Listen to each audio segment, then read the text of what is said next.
Salut à tous et à toutes et bienvenue dans votre canal Be in Math. La séance du jour, c'est sur les limites. C'est la quatrième partie. Et au programme de la quatrième partie, il y a opération sur les limites. C'est la continuité de la partie précédente, ou plutôt des trois parties précédentes, où on a fait une approche théorique sur la définition des limites. On a approché chaque cas à part théoriquement. On a vu quelques propriétés aussi. Maintenant, on va voir l'une des bases des techniques de calcul effectif des limites. Alors, sans trop tarder, suivez-moi. On va voir ces techniques et ses propriétés primordiales pour calculer les limites. Donc voilà, la première propriété, c'est la linéarité, à savoir, c'est le cas où on verra une fonction qui apparaît sous forme de lambda, un nombre réel, multiplié par f. Alors dans ce cas, qu'est-ce qu'on a? Si la limite f tend vers une limite, si la limite de f est L, une limite finie, alors la limite de lambda f, ça sera lambda L. Si la limite de f est plus l'infini ou moins l'infini, eh bien la limite de lambda f, ça sera plus ou moins l'infini selon le signe de lambda. Tout simplement, on va appliquer la règle des signes entre le signe de lambda et le signe de l'infini. Autrement dit, si lambda et L ont le même signe, c'est lambda et L si lambda et l'infini ont le même signe, alors ça sera plus l'infini. Si lambda a un signe différent de plus ou moins l'infini, eh bien ça sera moins l'infini. Voilà. La limite pour la somme, et ça c'est un cas qu'on trouve souvent, donc f plus g, lorsqu'on a une fonction qui apparaît sous forme de la somme de deux fonctions. Alors, déjà, la limite est compatible avec la somme. C'est-à-dire la limite de la somme, c'est la somme des limites. Donc, de ce fait, si f tend vers une limite finie et g tend vers une limite finie, alors la limite de leur somme, ça sera la somme des limites. L plus L'. Si la limite de f est une limite finie et g a une limite infinie, eh bien, la limite de la somme, ça sera l'infini. Autrement dit, l'infini absorbe le fini. L'infini va absorber la limite finie. Si la limite de f est la limite de g, alors cette fois, nous avons les deux tendent vers plus l'infini. Alors la somme va tendre naturellement vers plus l'infini. Si les deux tendent vers moins l'infini, eh bien la somme va tendre aussi vers moins l'infini. Mais si par contre l'une d'entre elles tend vers plus l'infini et l'autre tend vers moins l'infini, signe différent, alors là c'est une forme indéterminée. Et donc pour lever l'indétermination, on a besoin donc de lever l'indétermination. C'est-à-dire de supprimer, la forme indéterminée. Donc comment on va réussir à lever l'indétermination? Eh bien on va utiliser les règles, ce qu'on connaît sur les règles de calcul, à savoir les inverses, les simplifications, les conjugués, etc. pour transformer l'écriture de f plus g en une écriture qui ne va pas donner une forme indéterminée. Passons maintenant au produit. Pour le produit, on retrouve la même propriété qui est la compatibilité entre la limite et le produit. C'est-à-dire la limite le produit des limites, c'est la limite du produit. Alors dans ce cas, si les deux limites sont finies, alors la limite du produit, c'est le produit des limites. L fois L'. Si l'une d'elles, si par exemple f a une limite finie mais différente de 0, et j'ai une limite infinie, elle tend vers plus ou moins l'infini, eh bien, la limite du produit, ça sera l'infini. Là encore, l'infini va absorber le fini. Mais attention à la règle des signes. On va appliquer encore une fois la règle des signes. Si les deux tendent vers l'infini, alors la limite du produit, c'est l'infini. Là encore, on va appliquer la règle des signes. Si la première tend vers l'infini, f tend vers l'infini et g tend vers 0 cette fois, alors cette fois, nous avons une forme indéterminée. Donc, changez l'écriture, utilisez d'autres techniques de calcul pour lever l'indétermination, si vous tombez dans ce cas. Donc, et bien entendu, voilà, la règle des signes, elle va s'appliquer donc sur le signe de l'infini et le signe de la limite. S'ils sont tous les deux de même signe, ça sera plus l'infini. S'ils sont de signes différents, ça sera l'infini. Là encore ici, si les deux infinis sont de signes différents, ça sera moins l'infini. S'ils sont de même signe, ça sera plus l'infini. Pour l'inverse, alors là encore, nous avons une compatibilité de l'inverse. Alors, la limite de 1 sur f, si la limite de 1 sur f, ça sera 1 sur la limite de f. Mais comment va se présenter ceci? Voilà. L, si la limite, alors si f tend vers une limite non nulle, L, alors la limite de 1 sur f, ça sera 1 sur L. Si la limite de f, c'est 0, c'est-à-dire 0 à gauche ou 0 à droite, c'est pour ça qu'on l'a dit 0 plus ou moins. 0 à la puissance plus ou moins. Ça veut dire 0 plus, ça veut dire 0 à gauche, 0 moins, 0 plus, ça veut dire 0 à droite, et 0 moins, ça veut dire 0 à gauche.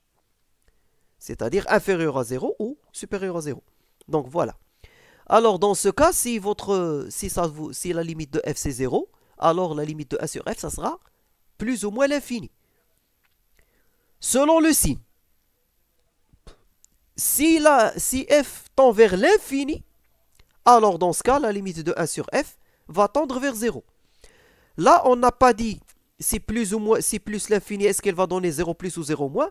Eh bien sûr, plus l'infini, elle va donner 0 plus, moins l'infini, elle va donner 0 moins.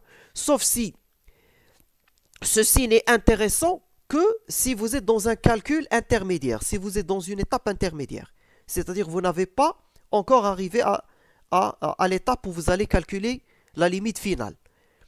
Si par contre vous êtes arrivé à la limite finale, alors si vous avez 1 sur f plus ou moins l'infini, vous dites directement que c'est 0, sans vous soucier si c'est plus ou si c'est 0 plus ou c'est 0 moins. Bien entendu, la règle des signes s'applique toujours ici. Pour le quotient, qu'est-ce qu'on a? Alors, si nous avons deux fonctions, là encore, la limite du quotient, c'est le quotient des limites. C'est toujours compatible. Alors, si nous avons f, une limite, la limite d'en haut, la limite qui se trouve en haut, est L, quel que soit, peu importe son signe, et peu importe si elle est nulle ou non. Mais par contre, celle d'en bas, elle est non nulle, nécessairement. Alors, ça sera L sur L'. C'est ça la limite du quotient. Si par contre, celle d'en haut est nécessairement non nulle, mais là, peu importe le signe. Par contre, celle d'en bas, c'est-à-dire G, est l'infini. Alors, dans ce cas, vous allez dire que c'est 0. Là encore, vous appliquez la règle des signes si ça vous intéresse de savoir si c'est 0 plus ou 0 moins. Mais en général, si c'était votre réponse finale, vous mettez 0 sans vous soucier de 0 plus ou 0 moins. De même ici, la limite de f, ici c'est L, peu importe le signe. Mais en bas, vous avez 0. Là encore, c'est, pardon, ici, la limite de L.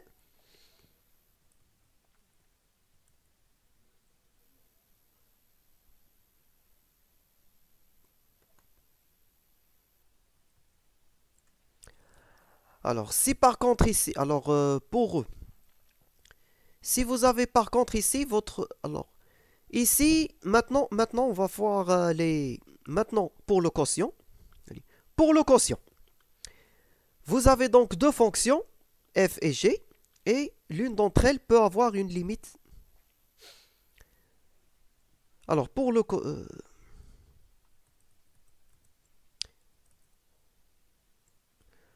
quotient, eh bien, supposons que là encore, la limite du quotient, c'est le quotient des limites. Et donc, de ce fait, si votre fonction f a une limite L, et votre fonction g a une limite différente de 0. C'est un nombre réel, mais différent de 0, nécessairement. Alors, dans ce cas, vous dites que la limite de f sur g, ça sera L sur L'. C'est ce qu'elle vous donnera. Elle vous donnera L sur L'. Par contre, si votre limite, cette fois, si votre fonction f a une limite différente de 0, nécessairement différente de 0, et celle d'en bas, la fonction en bas a l'infini, alors là, vous dites que c'est 0, en prenant compte de la règle des signes. Surtout si vous n'êtes pas arrivé à la fin des calculs. Alors ça sera 0 plus ou 0 moins selon le signe de plus ou moins l'infini, et en tenant compte le signe de L. Même signe, plus, signe différent, moins. C'est ça la règle. Alors, L, si la fonction d'en haut est différente de 0, nécessairement. Et par contre, celle d'en bas, c'est 0 plus ou moins, c'est-à-dire 0 à gauche ou 0 à droite. Alors, dans ce cas, vous dites que la limite de f sur g, ça sera l'infini. Et là encore, la règle des signes. Même signe pour 0 et L, ça sera plus l'infini. Signe différent, ça sera moins l'infini. Si par contre les deux fonctions, c'est-à-dire celle d'en haut tend vers 0 et celle d'en bas tend vers 0, numérateur vers 0, dénominateur vers 0, alors dans ce cas, vous allez dire que c'est une forme indéterminée. Vous changez l'écriture de f sur g pour lever l'indétermination.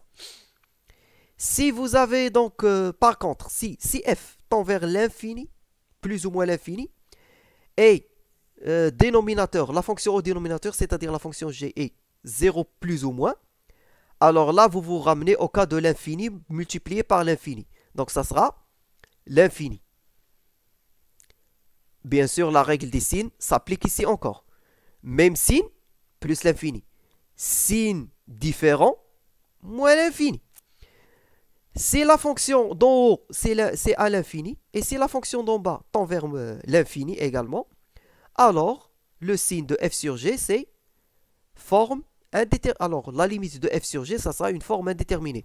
Alors, ce cas se ramène au cas de 0 multiplié par l'infini. C'est pour ça que c'est une forme indéterminée. Qu'est-ce qu'il faut faire là-dessus? Vous devez changer l'écriture de f sur g pour lever l'indétermination.